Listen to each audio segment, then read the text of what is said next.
Sahabat dengan tabi'in itu generasi salaf atau tidak? Sahabat Nabi dengan para tabi'in generasi salaf atau tidak?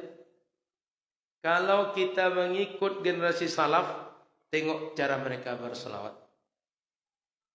Makanya jangan sembarang mengaku saya salafi atau bermanhaj salaf.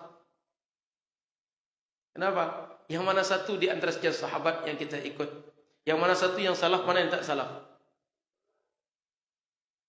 Ternyata kalau kita tengok dari beberapa redaksi tadi, salaf itu punya banyak pandangan, banyak ijtihad. Tidak satu saja. Seperti yang aku ngaku salafi sekarang. Justru orang salafi itu, bila mereka berfikir ilmiah, pengakuan salafi mereka itu enggak ada nilai ilmiahnya. Enggak bisa dipertanggungjawabkan secara ilmiah. Mereka sebut salaf. Kita tanya, siapa salaf yang Anda maksud? Orangnya siapa? Kan tak pernah mereka ngaku terus terang yang salaf kami maksud imamnya Imam Ahmad, Imam Muhammad, Imam Ibrahim, Imam Malik, enggak pernah sebut. Cuma salaf saja.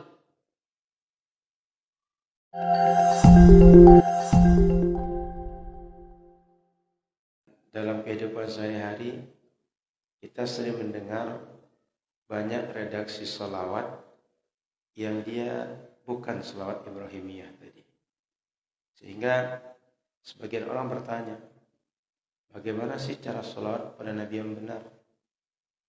Dan kalau salawat itu tidak seperti yang redaksi Nabi ajarkan, apakah boleh atau tidak? Nah, kita akan coba membahas ini dalam waktu maghrib sampai isya, insyaallah.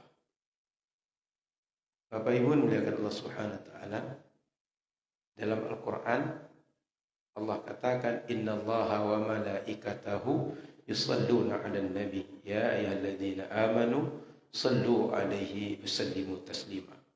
Al-Qur'an mengatakan bahwa Allah dan malaikat bersalawat kepada Nabi. Orang-orang beriman diajak bersalawatlah kalian kepada Nabi kalian, sampaikan salawat dan salam kehormatan kepadanya. Itu sebabnya ketika muazzin akan azan, dia baca ayat ini. Kenapa? Seakan dia mengatakan kepada orang yang akan mendengar azan, wahai umat Islam, dalam azan ini nanti akan disebut nama Nabi kita. Ketika nama Nabi disebut, berselawatlah. Allah dan Rasul, Allah dan malaikat saja selawat, masa kita tak selawat? Jadi dia ngajak kita dengan ayat Al-Quran. Ini agar kita tak termasuk seperti hadis yang disebutkan, al-bakhilu man dzukirtu 'indahu wa lam yusalli alayya. Orang pelit itu kata Nabi, orang bakhil itu kata Nabi, siapa saja namaku disebutkan di hadapannya, dia mendengar namaku disebut, tapi dia tidak berselawat kepadaku. Maka muazzin itu baca itu tujuannya itu, Pak, ngajak kita supaya selawat, supaya sebut nama Nabi atau dengar nama Nabi, kita berselawat kepadanya. Begitu juga ketika akan khutbah Jumat, Bilal baca ayat tadi, innallaha wa malaikatahu yusalluna 'alan nabi ya ayyuhalladzina amanu sallu 'alaihi wasallimu taslima. Seakan Bilal tadi mengingatkan, wahai jamaah yang hadir, yang mendengarkan khutbah Jumat ini, dalam khutbah akan disebut nama nabimu, akan dibacakan nama nabimu, maka berselawatlah kepada Nabi Muhammad sallallahu alaihi wasallam. Ayat Quran itu dibaca kapan saja boleh, Bapak Ibu. Sehingga dibaca sebelum azan, setelah azan, dalam solat, di luar solat, yang penting bukan di kamar mandi, boleh dibaca. Maka ketika dikhususkan di sebagian waktu, di antara sekian waktu yang boleh tadi berdasarkan ijtihad, dia tak terlarang dibuat. Dia bukan termasuk bid'ah.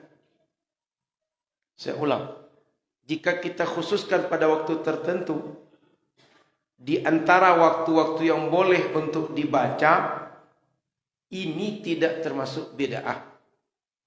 Ini tidak termasuk terlarang. Kenapa? Karena asalnya dia boleh. Dia menggunakan kebolehan di antara rentang waktu yang dibolehkan tadi. Sehingga kalau ada orang mengatakan membaca ayat Al-Quran sebelum azan, membaca ayat Al-Quran sebelum khatib naik mimbar, itu bid'ah, berarti dia membid'ahkan orang membaca Al-Quran yang dibolehkan tanpa ada batasan waktu. Kan sering ada yang bilang gitu, itu yang muazin itu ngapain baca ayat Al-Quran innallaha malaikatahu sebelum azan? Itu bid'ah. Pertanyaan, bid'ah dari mana? Bukankah itu ayat Al-Quran yang boleh dibaca kapan saja? Yang penting kita tidak dalam keadaan yang terlarang menurut syariat membacanya. Contoh sedang kamar mandi, contoh sedang ada hal-hal mohon maaf seperti junub, contoh seperti berhubungan badan dan lain-lain. Itu Bapak Ibu mesti paham dan jeli dengan masalahnya. Kemudian Bapak Ibu dirahmati Allah Subhanahu wa taala, ketika kita berselawat pada Nabi Muhammad sallallahu alaihi wasallam, yang paling untung itu sebenarnya kita berselawat, bukan Nabi. Dalam hadis Rasulullah sallallahu alaihi wasallam dikatakan, An Anas ibni Malik radhiyallahu taala anhu, berasal dari riwayat sahabat Anas bin Malik, beliau berkata, qala Rasulullah sallallahu alaihi wasallam, Rasul bersabda, man shalla alayya salatan wahidatan, siapa saja yang selawat kepadaku satu kali, sallallahu alaihi asyra salawat, Allah akan membalas selawatnya 10 kali lipat. Wa khuttat anhu asyru khati'at, Allah akan hapuskan 10 dosa dia. Wa rufi'at lahu asyru darajat, Allah akan angkatkan 10 derajat dia. Jadi dapat pahala 10 kali lipat, dosa digugurkan 10 dan ditinggikan derajat 10 tingkat oleh Allah Subhanahu wa taala. Bapak Ibu yang dimuliakan Allah Subhanahu wa taala, selanjutnya timbul pertanyaan, bagaimana cara kita berselawat kepada Rasulullah berdasarkan petunjuk Rasul? Di dalam hadis Sayyiduna Ibnu Mas'ud meriwayatkannya, an Abi Mas'udin Uqbah ibni Amr al-Ansari al-Badri radhiyallahu ta'ala anhu qala atana Rasulullah sallallahu alaihi wasallam faqila lahu amarana Allah an nusalli alayka fa kaifa nusalli alayka. Rasul datang kepada kami, lalu beliau ditanya, Rasul datang, lalu sahabat nanya kepada Rasul, Rasul, Allah sudah perintahkan kami untuk berselawat kepadamu. Bagaimana cara kami berselawat kepadamu itu, wahai Rasul? Lalu apa jawab Rasul? Qulu Allahumma salli ala Muhammad wa ala ali Muhammad kama sallaita ala Ibrahim wa barik kama sallaita ala ali Ibrahim wa barik ala Muhammad wa ala ali Muhammad kama barakta ala ali Ibrahim fil alamin innaka Hamidum Majid. Saya ulang. Allahumma salli ala Muhammadin wa ala ali Muhammad kama sallaita ala ali Ibrahim wa barik ala Muhammad wa ala ali Muhammad kama barakta ala ali Ibrahim fil alamin innaka Hamidum Majid. Ini jawab Rasul bagaimana cara selawat kepada Rasul. Kita tengok riwayat yang kedua. An Abi Mas'udin, masih sama riwayatnya. Qal aqbala rajulun hatta jalasa baina yaday Rasulullah sallallahu alaihi wasallam. Ada seorang laki-laki datang menghadap pada Rasul, lalu duduk di hadapan Rasul. Wa nahnu indah, dan kami waktu itu ada di majlis Rasul itu. Faqala ya Rasulullah, amma salamu alayka faqad arafnah. Mengucapkan salam kepada engkau kami tahu. Fa kaifa nusalli alayka idza nahnu sallaina fi salatina sallallahu alaik. Lalu mereka tanya, bagaimana kami berselawat kepadamu ketika kami sedang salat? Saat kami harus baca selawat dalam salat, gimana caranya kami selawat pada engkau? Qal idza antum sallaitum alayya faqulu, kalau kalian berselawat kepadaku maka bacalah, kata Rasul, Allahumma salli ala Muhammadin nabiyil ummi wa ala ali Muhammadin kama sallaita ala Ibrahim wa ali Ibrahim wa barik ala Muhammadin nabiyil ummi wa ala ali Muhammadin kama barakta ala Ibrahim wa ala ali Ibrahim innaka Hamidum Majid. Redaksi pertama dengan kedua sama atau ada beda? Ada beda, Pak. Berarti kalau kita sepakat beda, ada dua redaksi yang diajarkan oleh Rasul. Kita tengok redaksi yang ketiga. Dalam redaksi yang ketiga, diriwayatkan dari sahabat Abu Humaid As-Sa'idi, annahum qalu ya Rasulullah kaifa nusalli alaika. Para sahabat nanya, gimana kami cara bersolat pada engkau wahai Rasul? Faqala Rasulullah SAW, kata Rasul, qulu Allahumma salli ala Muhammadin wa azwajihi wa dhurriyyatihi kama sallaita ala ali Ibrahim wa barik ala Muhammad wa azwajihi wa dhurriyyatihi kama barakta ala ali Ibrahim innaka Hamidum Majid. Sama dengan dua redaksi tadi atau beda? Sama atau beda? Beda lagi. Sudah 3 redaksi yang diajarkan redaksi salawat oleh Nabi. Kita tengok lagi yang keempat, riwayat sahabat Abu Sa'id Al-Khudri. An Abi Sa'id Al-Khudri radhiyallahu ta'ala anhu qala, qulna ya Rasulullah, hadha as-salamu alayka qad arafna, fa kaifa as-salatu alayk? Rasul, kalau bersalam pada engkau kami tahu. Salawat gimana caranya? Qal qulu Allahumma salli ala Muhammadin abadika wa rasulika kama sallaita ala Ibrahim wa barik ala Muhammad wa ali Muhammad kama barakta ala ali Ibrahim. Sama dengan yang 3 tadi atau beda lagi? Sudah 4 redaksi berbeda yang diajarkan oleh Rasul. Tengok yang selanjutnya. Masih riwayat Abu Sa'id Al-Khudri, ada 2. Berasal dari Nabi SAW. Katanya, qala ayyuma rajulin muslimin lam yakun indahu sadaqah falyaqul fi du'aihi Allahumma salli ala Muhammadin abadika wa rasulika wa salli ala al-mu'minina wal mu'minat wal muslimina wal muslimat fa innaha lahu zakah. Dari sahabat Abu Sa'id Al-Khudri dari Rasul, siapa saja seorang muslim dia tak punya biaya untuk sedekah, maka hendaklah dia baca ketika berdoa, Allahumma salli ala Muhammadin abdika wa rasulik wa salli ala al-mu'minina wal mu'minat wal muslimin wal muslimat. Dibaca itu, fa innaha lahu zakah. Itu akan menjadi bernilai zakat bagi dia. Sudah 5 redaksi. Saya kira cukup. Apa yang saya sampaikan? Bahwa Rasul ketika mengajarkan salawat, banyak redaksi salawat yang diajarkan.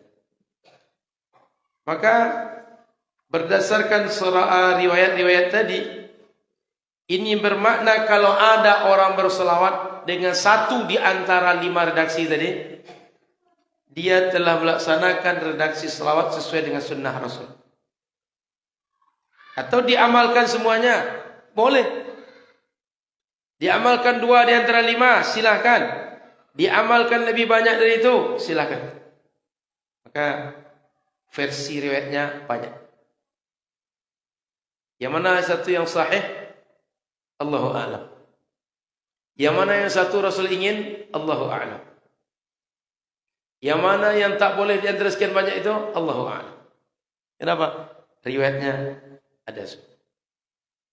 Maka Bapak Ibu yang dirahmati Allah Subhanahu wa taala, ini menunjukkan bahwa yang mana satu di antara selawat tadi boleh untuk kita buat. Kemudian Bapak Ibu yang dirahmati Allah Subhanahu wa taala, ketika kita lihat bagaimana pandang ulama tentang redaksi yang berbeda-beda tadi, kata mereka, redaksi salat yang paling utama dibaca dalam salat maupun luar salat tidak ada perbedaan. Menurut Imam Syafi'i, redaksi salawat yang paling utama dibaca adalah Allahumma salli ala Muhammad wa ala ali Muhammad kama sallaita ala Ibrahim wa ala ali Ibrahim wa barik ala Muhammad wa ala ali Muhammad kama barakta ala Ibrahim wa ala ali Ibrahim innaka Hamidum Majid. Kata Imam Syafi'i, yang terbaik kita baca dalam salat seperti yang kita baca biasanya. Ada sedikit perbedaan saja, tak pakai Sayyidina. Kita tengok menurut Imam Nawawi lagi. Kata Imam Nawawi, redaksi yang terbaik itu justru yang menghimpun semua redaksi yang berasal dari sahabat. Maka kata Imam Nawawi, sebaiknya baca salat Ibrahimiyah itu Allahumma salli ala Muhammadin abadika wa rasulika nabiyil ummi wa ala ali Muhammadin wa azwaji wa dhurriyyati kama sallaita ala Ibrahim wa ala ali Ibrahim wa barik ala Muhammadin nabiyil ummi wa ala ali Muhammadin wa azwaji wa dhurriyyatihi kama barakta ala Ibrahim wa ala ali Ibrahim fil alamin innaka Hamidum Majid. Kenapa Imam Nawawi menyimpulkan seperti itu? Karena dari sekian redaksi, masing-masing redaksi itu terwakil dengan selawat yang dikumpulkan oleh Imam Nawawi. Tadi kan masing-masing punya perbedaan. Oleh Imam Nawawi bagian perbedaan itu digabungkan sehingga tercakuplah semua riwayat tadi dalam satu redaksi. Sehingga teramalkan semua riwayat tentang bagaimana cara selawat kepada Nabi. Dan kita Bapak Ibu, jika belajar hadis atau menganalisa hadis, yang terbaik kita ikuti adalah pendapat ulama hadis. Masalah fikih yang terbaik kita ikut adalah ulama fikih. Buat rumah yang terbaik kita ikut siapa? Tukang, arsitek. Rusak mobil kita, yang terbaik kita ikut siapa? Montir. Orang teknik, pandai dia teknik mesin. Yang dibawa ke tukang emas, yang dibawa ke pegadaian, dilelangnya nanti mobil kita. Sakit badan kita, apakah tulang yang sakit, ginjal yang sakit, kolesterol yang naik, itu jangan dibawa ke tempat, apapun nama tempat selain kepada ke dokter. Karena sakit badan yang tahu dokter. Kita bawa bemenung, pakai obat alternatif segala macam, orangnya tidak ahli, tak akan sembuh. Kita sedang lapar, yang kita perlukan apa? Kalau kita orang Riau, makan nasi. Tapi coba makan kuaci satu cambung, kenyang perut kita. Makan permen. Permen itu misalkan satu botol ni permen semua kita makan semuanya. Kenyang perut kita? Tidak kenyang. Maka bila kita berobat ada ahlinya, berobatlah kepada ahlinya. Bila kita punya hajat dalam hidup, ada ahlinya, temui ahlinya, minta petunjuk pada ahlinya. Jangan aneh-aneh. Kalau ingin dapat apa yang kita hajatkan, maka ulama hadis paling baik dalam memahami hadis. Bapak Ibu yang dirahmati Allah Subhanahu wa taala, banyak sekali pilihan ulama tentang redaksi terbaik dalam berselawat kepada Nabi Muhammad. Ada di antara ulama yang memilih redaksinya Allahumma salli ala Muhammad wa ala ali Muhammad kullama dzakarahu dzakirun wa kullama saha anhul ghafilun. Ini Bapak Ibu dirahmati Allah Subhanahu wa taala, yang manapun satu di antara sekian redaksi yang kita buat, dia sesuai dengan sunnah Rasul sallallahu alaihi wasallam. Sehingga Bapak Ibu yang muliakan Allah Subhanahu wa taala, kalau seandainya kita baca redaksi selawat satu di antara sekian riwayat tadi, kita melaksanakan sunnah Rasul. Bahkan Bapak Ibu rahmat Allah Subhanahu wa taala, kalau kita tengok ulama salaf dalam berselawat kepada Nabi, tak lagi seperti yang diajarkan Rasul tadi dengan banyak riwayat tadi. Contoh, kita lihat riwayat salawat berasal dari sahabat Abdullah bin Mas'ud. Apa kata beliau? An Abdullah bin Mas'ud radhiyallahu ta'ala anhu qala, "Idza shallaitum ala Rasulillah." Kalau engkau bersalawat kepada Rasul, kata sahabat Abdullah bin Mas'ud, fa ahsinu salata alaihi, maka ungkapkanlah, bacakanlah redaksi salawat yang terbaik dari kalian untuk Rasul. Fa innakum la tadruna la'alla dzalika yu'radu alaihi. Karena kalian tak tahu, jangan-jangan salawat yang kalian bacakan untuk Nabi itu dia akan diperlihatkan, diperdengarkan, diberitahukan kepada Nabi. Sehingga kalau dia indah, Nabi yang mendengar akan merasa bahagia. Kalau redaksi yang sangat-sangat indah, Nabi akan bahagia dengan diperdengarkan redaksi selawat kita kepada Nabi sallallahu alaihi wasallam. Lalu apa kata beliau? Faqalu lahu, maka ucapkanlah kepada Rasul itu, fa'allimna qal, maka kata para sahabat kepada Ibnu Mas'ud bilang, ajarkanlah kami yang mana satu cara selawat yang terbaik kepada Rasul itu. Qal, kata sahabat Ibnu Mas'ud, gini caranya. Bacalah Allahumma ja'al salawatika wa rahmatika wa barakatika ala sayyidil mursalin wa imamil muttaqin wa khatamin nabiyyin Muhammadin abdika wa rasulika imamil khair wa qaidil khair wa rasulihir rahmah. Allahumma ba'athhu maqaman mahmuda yaghbituhu bihil awwaluna wal akhirun. Sama dengan redaksi yang 5 tadi. Beda lagi. Sahabat Abdullah bin Mas'ud bersolawat dengan redaksi yang berasal dari karangan beliau. Tadi kan sudah jelas tadi. Ditanya Rasul, gimana cara kami sholat pada engkau? Ajarkan kami. Kata Rasul, begini redaksinya. Datang sahabat Abdullah bin Mas'ud, beda lagi. Abdullah bin Mas'ud ini sahabat, jumpa dengan Rasul. Termasuk di antara sahabat yang banyak meriwayatkan hadis dari Rasul. Kita tengok lagi Sayyidina Ali bin Abi Talib. Kata Sayyidina Ali, an Salamat al-Kindi radhiyallahu ta'ala anhu qala, kana Ali radhiyallahu ta'ala anhu yu'allimu an-nasa as-salata 'ala an-nabi. Sayyidina Ali mengajarkan salat kepada Nabi begini. Allahumma da'iyal madhuwat wa bari'al masmukat وجبار القلوب على فطرتها سكيها وسعيدها اجعل شرائف صلواتك ونوامي بركاتك ورأفة تعننك على محمد عبدك ورسولك الفاتح لما أغلق والخاتم لما سبق والمعلن الحق بالحق والدامغ لجيشات الأباطيل كما حمل فاطلع بأمرك بطاعتك. Masih banyak lagi. Satu halaman buku riwayat dari Sayyidina Ali bin Abi Talib. Tak sama dengan yang 5 tadi. Saya tambahkan satu contoh dari sahabat yang lain. Sahabat Abdullah bin Abbas.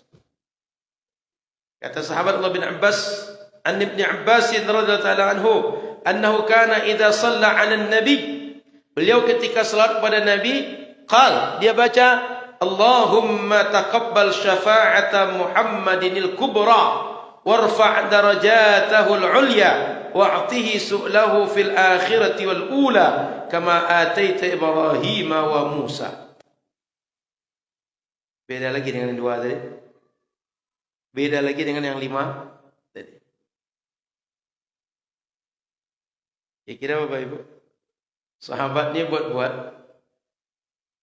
Kenapa mereka berani buat? Tidakkah mereka takut bahwa mereka berselawat dengan selawat yang bid'ah?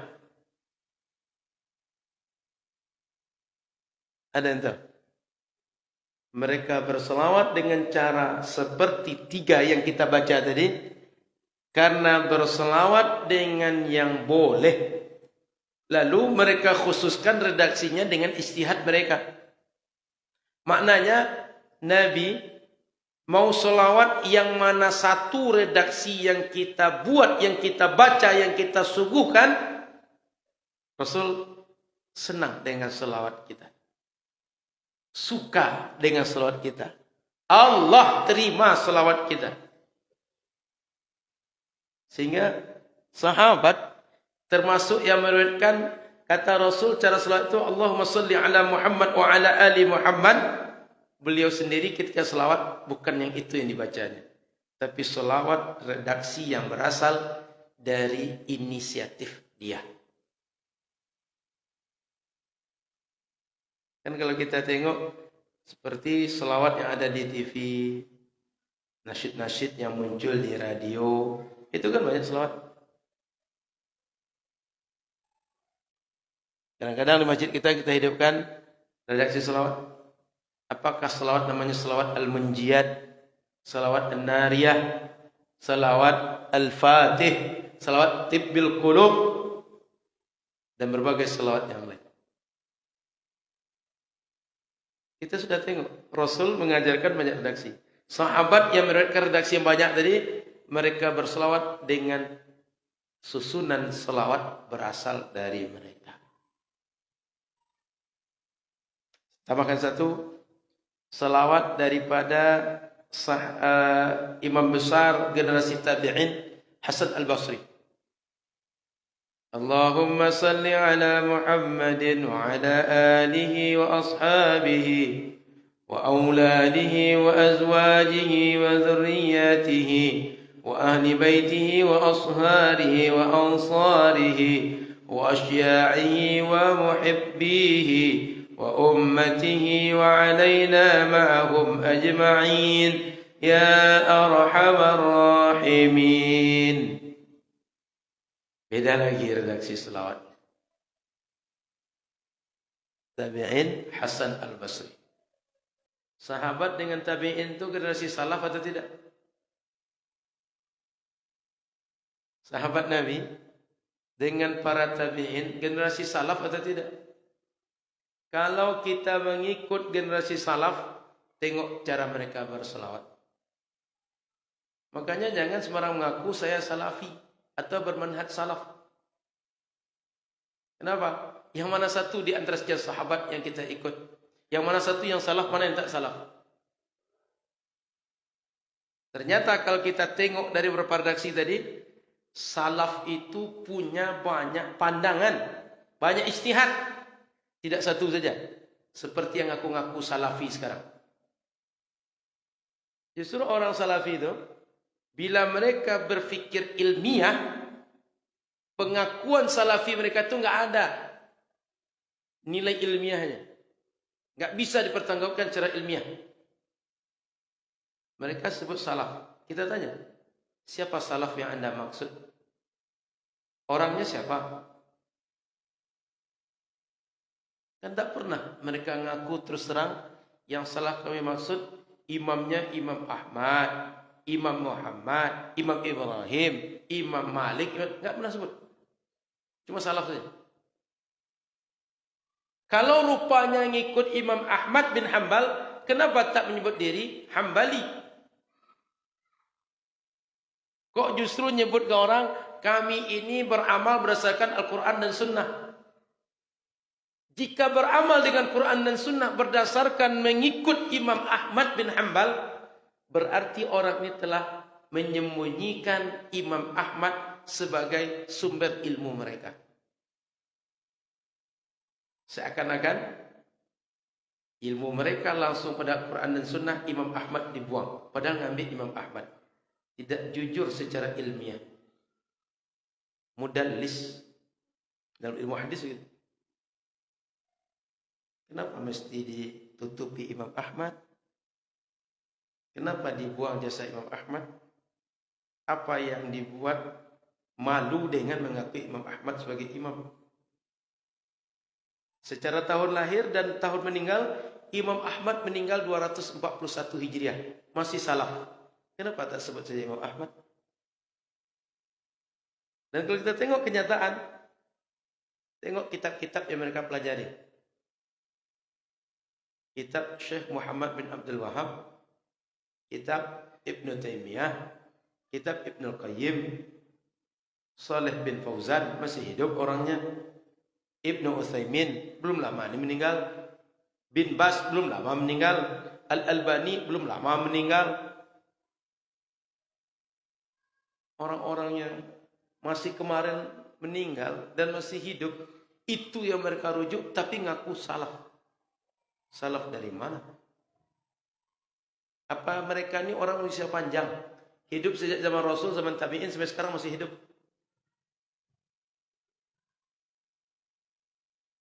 Sudah itu, kalau kita tengok kitabnya, ulamanya, kan sudah kita sebut, tak ada yang salah, khalaf. Kalau seandainya mereka menyebut salaf juga, dalam Islam sekte paling salaf itu Khawarij. Sekte paling pertama muncul Islam itu Khawarij. Apa mau dinisbahkan salaf itu dengan Khawarij? Maka Bapak Ibu, tidak ada pertanggungjawaban ilmiahnya orang salafi menyebut diri sebagai salafi atau bermanhaj salaf. Silakan diuji saja. Oh Ustaz, kami ikut mazhab salaf. Buktikan kitab fikih, usul fikih, tafsir, hadis, syarah hadis yang berasal dari salaf dan itu rujukan kalian. Kan enggak pernah jumpa. Yang jumpa cuma kitab-kitab karangan orang khalaf tadi. Makanya salafi itu jangan sebut salafi, Wahabi. Pengikut Muhammad bin Abdul Wahhab. Tidak ilmiah disebut salafi. Makanya Bapak Ibu yang dimuliakan Allah Subhanahu wa taala, saya tambahkan satu contoh lagi. Imam Syafi'i ketika ditanya gimana selawat kepada Nabi Muhammad, apa kata beliau? Sallallahu ala Muhammadin adada ma dzakarahu dzakirun wa adada ma ghafala an dzikrihil ghafilun. Ini kalau kita baca Asmaul Husna, ini sering selawatnya di ujungnya dibacakan. Nasid-nasid atau kaset-kaset yang diputar di Indonesia, kebanyakan selawat ini yang dibaca di ujung saat kita membaca Al-Asma Al-Husna. Betul? Sering dengar kalimat itu? Maka Bapak Ibu muliakan Allah Subhanahu wa taala, ketika kita baca banyak selawat, kita baca dengan selawat Al-Fatih, selawat Al-Munjiyat, selawat Nariyah, atau Barzanji namanya, Marhaban namanya, apalagi istilahnya, Burdah namanya, apa saja. Kita sedang mengamalkan redaksi-redaksi selawat yang boleh di antara sekian banyak yang boleh, dan dengan ijtihad kita pilih satu mana yang terbaik menurut kita. Jangan-jangan Bapak Ibu dirahmati Allah Subhanahu wa taala, selawat yang kita baca itu sebagaimana kata sahabat Ibnu Mas'ud, fa ahsinus salata alayya, ucapkanlah oleh kalian dengan cara selawat yang terbaik. Jangan-jangan setiap imam dengan segala redaksi yang dia buat, yang dia karang, dan menurut dia itulah paling indah, menurut dia dalam mengarang selawat, redaksi paling indah, justru Allah akan membalasnya dengan balasan terbaik, dan Rasul akan menghargainya dengan penghargaan terbaik, seperti yang dilakukan oleh Rasulullah kepada seorang sahabat yang berdoa seperti begini. Kita baca sebuah riwayat, ini menarik.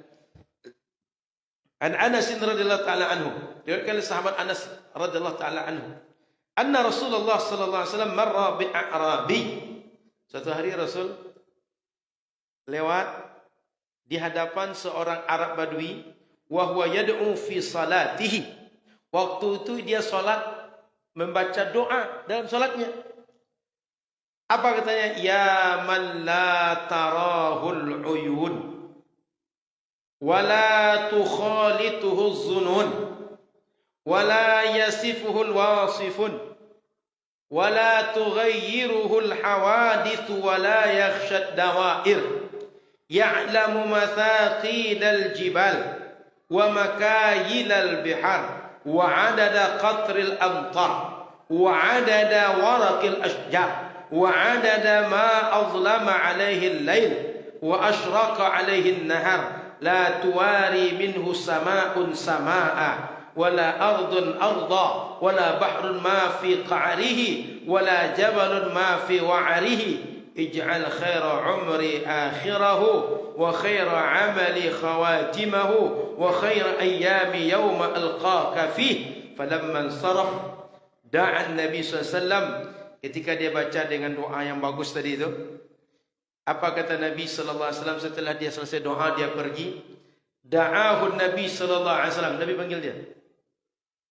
Tuan yang berdoa tadi, sini dulu. Setelah dipanggil Nabi, wa wahaba lahu zahaban.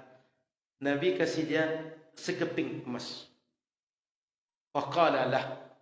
Kata Nabi ke orang tadi, wahabtu laka dhahab. Aku kasihkan kepada engkau kepingan emas tadi itu li husni thanaika 'ala Allah azza wa jalla, karena eloknya, karena indahnya, karena bagusnya pujian engkau kepada Allah dalam doa engkau. Saya ulang, Arab Badui tadi berdoa dalam solat dengan redaksi yang tak diajarkan oleh Rasul, dengan redaksi yang tak diajarkan di dalam Al-Quran. Dia memuji Allah dengan pujian yang berasal dari dalam dirinya. Saya puji Allah dengan redaksi ini. Kira-kira begitu. Terdengar oleh Rasul. Selesai dia berdoa, dipanggil oleh Rasul, dikasih sekeping emas oleh Rasul. Rasul menjelaskan di ujung itu, aku kasih sekeping emas ini kepada engkau karena bagusnya redaksi pujian engkau kepada Allah.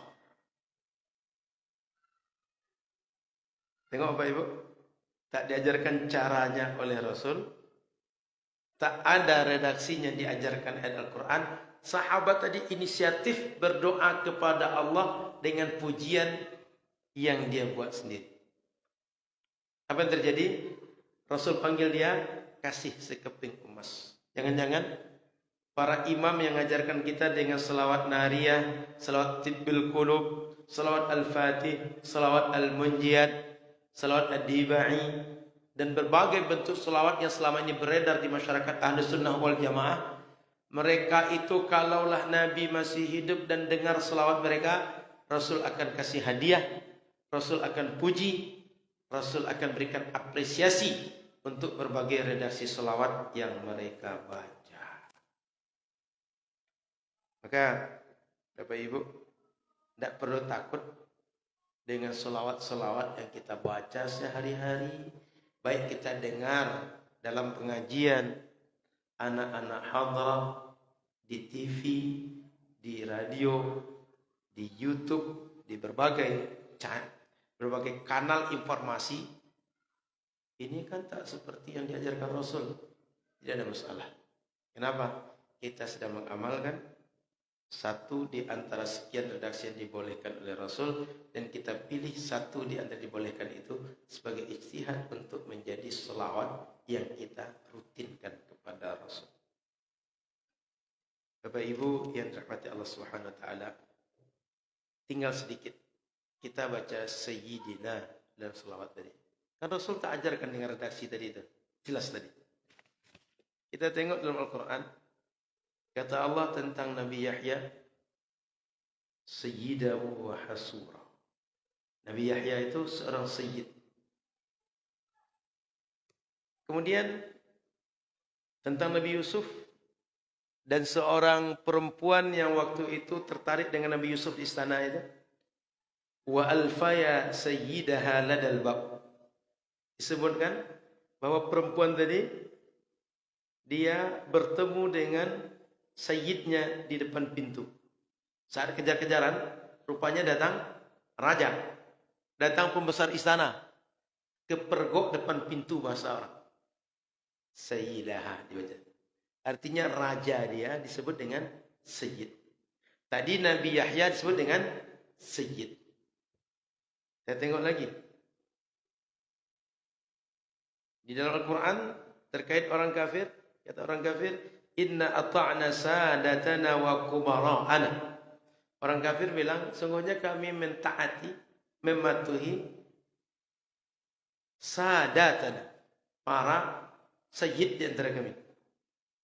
Wa kubara'ana, dan para pembesar di antara kami.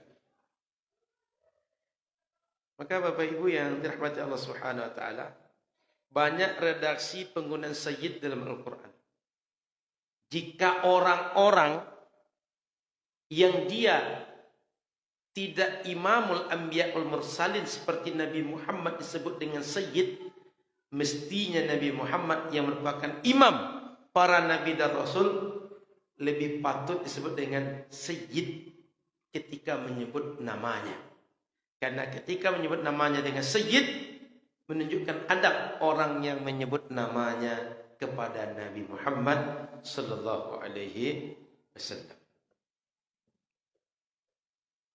Dalam hadis yang diriwayatkan dari sahabat Abu Hurairah, anna Rasulullah sallallahu alaihi wasallam qala la yaqulanna ahadukum abdi wa ummati wa la yaqulanna al-muluk rabbi wa rabbati wa la yaqul al-malik fataya wa fatati ولكل مملوك سيدي وسيدتي فإنهم المملوكون ورب الله عز وجل.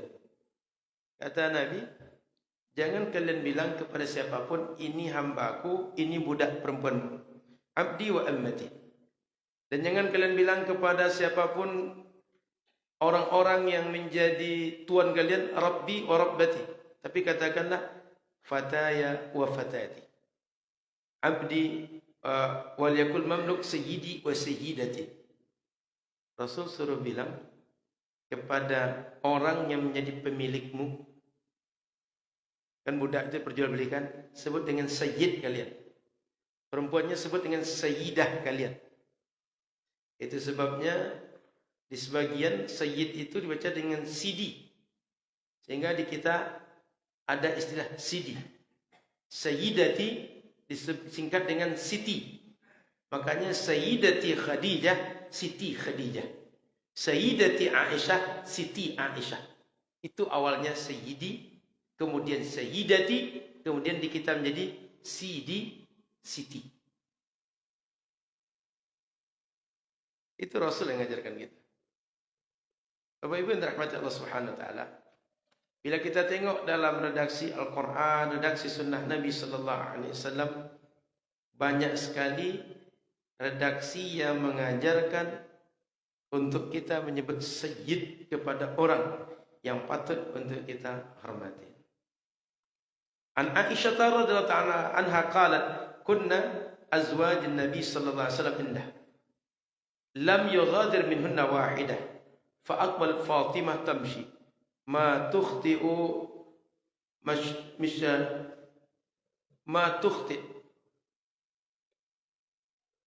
مشيتها من مشية رسول الله صلى الله عليه وسلم شيئا فلما رآها رحب بها وقال مرحبا بابنتي ثم أجلسها عن يمينه أو عن شماله وفيه أنه صلى الله عليه وسلم قال لها يا فاطمة أما ترضين أن تكوني سيدة نساء المؤمنين أو سيدة نساء هذه الأمة فضحكت.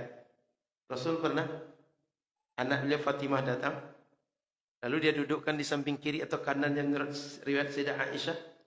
Kemudian kata Rasul kepada Sayyidah Fatimah, apakah engkau ridha engkau ini menjadi sayyidah nisa'il mu'minin?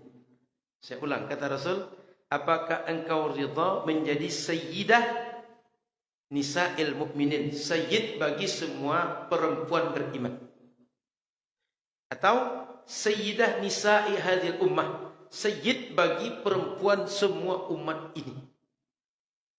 Kepada Sayyidah Aisyah Rasul tanya, mau tak engkau disebut dengan sayyid semua orang perempuan beriman. Atau sayyid semua perempuan umat ini. Kepada orang yang bukan Rasul, Rasul menyebut sayyid, sayyidah. Kok kepada beliau tak boleh? Kok kepada beliau tak sesuai dengan sunnah? Perbuatan beliau bukannya sunnah. Justru kalau ngikut beliau, ngikut sunnah.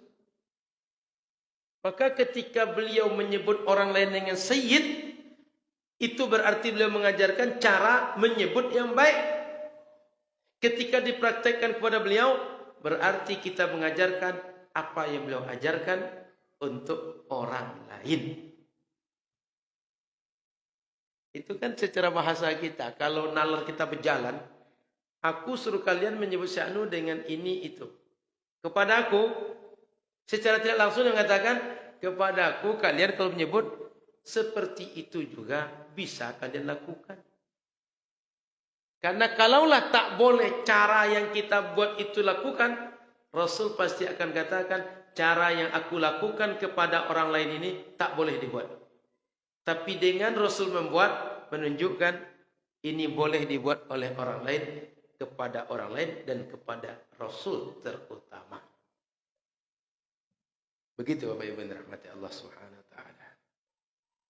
Maka kemudian dalam hadis yang lain, riwayat Imam Ahmad, qala Abu Bakar, raaitu Rasulullah SAW 'ala al-mimbar, aku lihat Rasul sedang khutbah di atas mimbar. Wa Hasan ma'ah, waktu itu cucu beliau Hasan bersama beliau. Wa huwa yuqbilu 'ala an-nasi marrah wa 'alaihi marrah.